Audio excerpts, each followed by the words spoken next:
ከወላይታ ማህፀን ከወጡ ተጽዕኖ ፈጣሪና ታላቅና ድንቅ ከሆኑ ሰዎች መሃል ከፊት ለፊት ስሙ ይነሳል። ሩቅ ሳይሆን ቅርብ ጊዜ እኛ በምናስታውስበት ዘመን ላይ የታገለ ትልቅና ድንቅ ታጋይ ነው።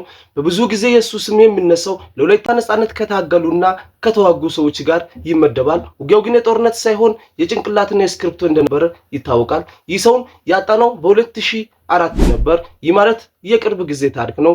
ስሙን ከመጥራቴ በፊት ይህን ሰው በሚነገረው ታሪክ ገምታችሁ በኮሜንት ላይ ስሙን እንድታስቀምጡ ይጠይቃለሁ። ይህ ሰው በወላይታ ዞን በበሎሶ ሶሬ ወረዳ በ1966 ዓ.ም ነሐሴ 2 ቀን ተወለደ። ከተወለደበትም አካባቢ ላይ መጀመሪያ ደረጃ ትምህርቴን አመሪቾ ቅዱስ ሚካኤል መሰናዶ ትምህርት ቤት የመጀመሪያ ደረጃ ትምህርታቸውን ተከታተሉ። ሁለተኛ ደረጃ ትምህርታቸውን ደግሞ በወላይታ ሶዶ በሚገኝ ሁለተኛና ከፍተኛ ደረጃ ትምህርት ቤት ተከታትሏል። የከፍተኛ ደረጃ ትምህርቱን ደግሞ ለመማር መዲናይቷ በሆነችው እዚሁ አዲስ አበባ ዩኒቨርሲቲ በመምጣት የመጀመሪያ ዲግሪያቸውን በ1990 ዓ.ም ከመንግስት እጅ ተረከቡ። ሁለተኛ ደረጃ ዲግሪያቸውን ወይም ማስተርሳቸውን ደግሞ ለመስራት ከሀገር ውጪ መሄድ ስለነበረባቸው አምስተርዳም የተባለ ዩኒቨርሲቲ በመሄድ በዓለም አቀፍ ሕግ ባለሙያ ሆኖ ማስተርሳቸውን ወይንም ሁለተኛ ዲግሪያቸውን ማግኘት ችሏል። እስካሁን የዚህ ሰው ማንነት መገመት ላልቻላችሁ አንድ ፍንጭ ብቻ ልስጣችሁ። በቅርብ ጊዜ ተጽዕኖ ከፈጠሩ ሰዎች መካከል በመገኘቱ ታምኑ ከትልልቆችም ቅድሚያ ተሰጥቶ የቅርብ ጊዜ ህመማችን ነው በማለት በወላይታ ሶዶ ከተማ አደባባይ ላይ ሐውልት ቆሞለታል። ይህ ሰው ማን እንደሆነ በኮሜንት ላይ ስሙን ጻፉልኝ። የቤቱ አዲስ ሆናችሁ ቤቱን ሰብስክራይብ አድርጋችሁ እንዲመለከት ለምፈልጉ ሰዎች ደግሞ ይህን ቪዲዮ ሼር ታደርጋላችሁ። አሁን ወደ ሰውየው ማንነት እመለሳለሁ። ይህ ሰው የተወለደው በወላይታ ዞን በበሎሶ ሶሬ ወረዳ በ1966 ዓ.ም በነሐሴ 2 ቀን ነው። ይህ ሰው ፍሬዋልታይ ገብረመድህን ይባላል።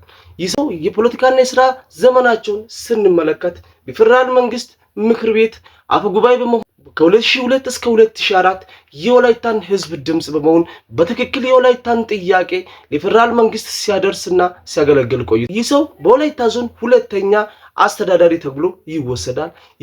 ይሁን እንጂ ብዙ እናትና አባቶች ስለ ፍሬዋልታይ ሲጠየቁ የዞኑ አስተዳዳሪ ብቻ ሳይሆን የእናቶችና ለደካማ አባቶች ጧሪና ቀባሪ እንደሆነ ይናገራሉ።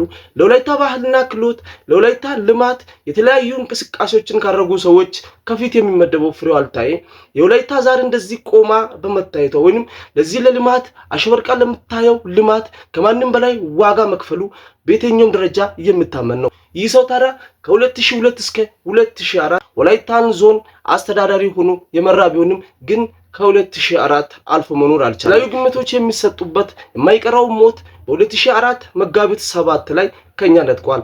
ይህ በ1966 ዓ.ም ተወልዶ በ2004 በተወለደበት በ37 ዓመቱ ብዙ የሚሰራውን ስራ ትቶ የተለያየ የሞት ግምት በሚሰጠው ግን ባደረባቸው ህመም በሕክምና ሲረዱ ቆይቶ አረፉ በሚባለው ዜና ታሪካቸው ቢሆንም የቅርብ ጊዜ ግን በወላይታ ሶዶ መሃል አደባባይ ላይ የዚህ ሰው ሐውልት መቆም አለበት እናስታውሳለን። ብዙ ነገር አድርጓል በማሰብ በወላይታ ሶዶ መሃል አደባባይ ላይ ሐውልቱ ቆሞ ይገኛል። ፍሬዋልታይ ይባላል። በተወለዱበት በ37 ዓመታቸው ብዙ መስራት እየቻሉ ከዚህ ዓለም ይሄዱ በወላይታ ውስጥ ካሉ ተጽዕኖ ፈጣሪዎች ውስጥ ከፊት ስማቸው የሚነሳው ያውም በእኛ ዘመን ደርሰን ልናይ ወይንም አይተን የነበርነው የቅርብ ጊዜ ተጽዕኖ ፈጣሪ ወይንም ታላቅ ሰው ነው። የተለያዩ ድምጻውያን ስለሱ አቀንቅኗል። ከነሱ መካከል ቡንጌ ቡሩንጂና ዲዲ ጋጋ ይገኙበታል። ወላይታ ሆኖ ፍሬዋልታይን የማያውቅ ሰው ካለ የምር ወላይታነቱ የሚያጠራጥር ነው።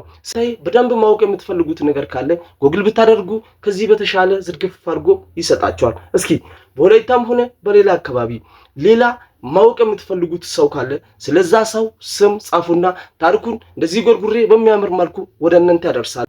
ይህ ቻናል ጃሾ ይባላል። እኔ ደግሞ እዩ ነኝ።